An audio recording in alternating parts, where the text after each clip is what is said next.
So welcome to week 2 of Design Her In. We're looking at oversized PP today.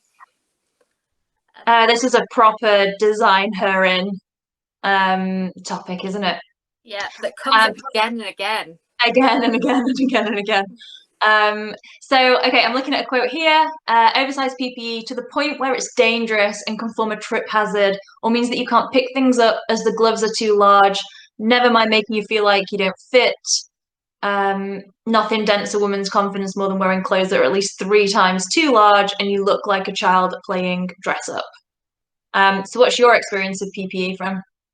So I've not actually worn that much PPE. The only thing that I can think of is when I started at our first employer and going to do experiments in one of the faraway places. And I was given your steel toe cap boots because obviously we were going to have the same size feet, and me and Marie do not have the same size feet at all, and they were so big. Do you know, I was gonna say, isn't there an assumption that I remember this now?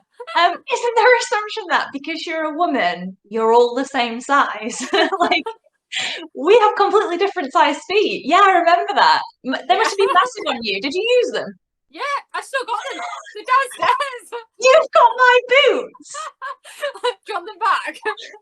Okay, and then there's another quote from someone: lack of decent fitting PPE, and then PPE that is too big for me and not safe, masks that don't fit my face, glasses that fall off.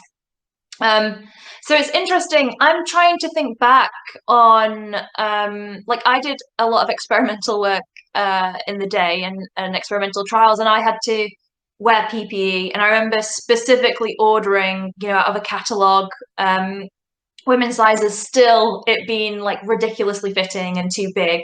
It was never for me a safety hazard, but that's really concerning, right? Where this is personal protection equipment, where there are people working across the engineering sector in operational roles that don't have access to equipment that is safe to use. Like, this is a massive concern, right?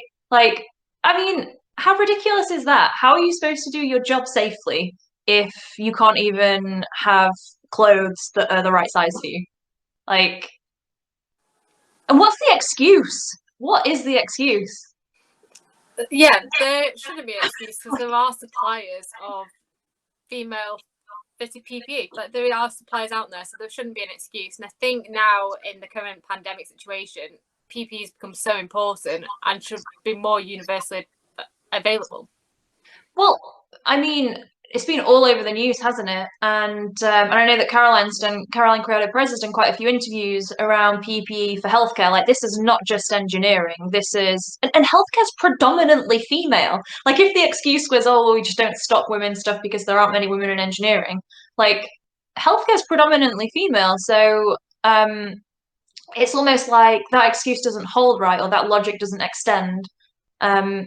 Really weird. These were mine and Marie's experiences. Tell us yours in the comments.